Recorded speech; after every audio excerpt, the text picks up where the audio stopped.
కార్తీక మాసం చివరి మంగళవారం సందర్భంగా జగిత్యాల జిల్లా మల్యాల మండలంలోని ప్రసిద్ధ ఆంజనేయ స్వామి ఆలయంలో భక్తుల రద్దీతో కిటకిటలాడింది.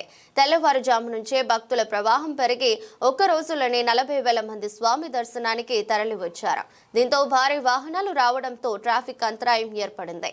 ప్రత్యేక పూజలు, అభిషేకాలు నిర్వహించడంతో ఆలయంలో ఆధ్యాత్మిక వాతావరణం నెలకొంది.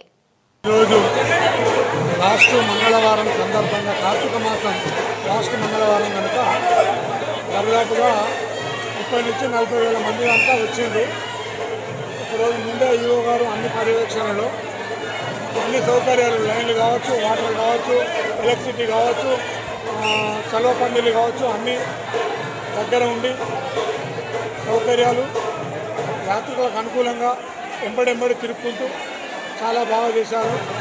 ఏ యాత్రికులు కూడా ఎలాంటి ఇబ్బంది లేకుండా సౌకర్యాలు చేయడం జరిగింది. ఈవో గారి పర్యవేక్షణలో స్వయంగా ఈవో గారే తిరుగుతూ చేయడం జరిగింది.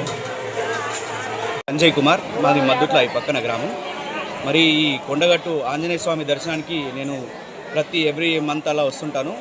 కోరిన కోరికలు తీర్చేటి కొంగు బంగారం మా ఈ కొండగట్టు అంజన్న. ఇంత మంచి పుణ్యక్షేత్రం మా ఇంటికి దగ్గరలో ఉండడం మేము చాలా అదృష్టం అని భావించవచ్చు దీన్ని. మరి ఎటువంటి కోరికైనా నేను ఎవ్రీ మంత్ ఒకసారి వస్తుంటాను. నేను అనుకున్న కోరికలు అన్నీ తీసుకుంటాను అంజన్న. నా ఇష్ట దైవంగా నేను కొలుచుకుంటాను దేవుణ్ణి. నా జీవితాంతం అంజన్న సేవకి ఇలాగే రుణపడి ఉండాలని చెప్పి నేను మనస్ఫూర్తిగా కోరుకుంటున్నాను. శ్రీరామ్.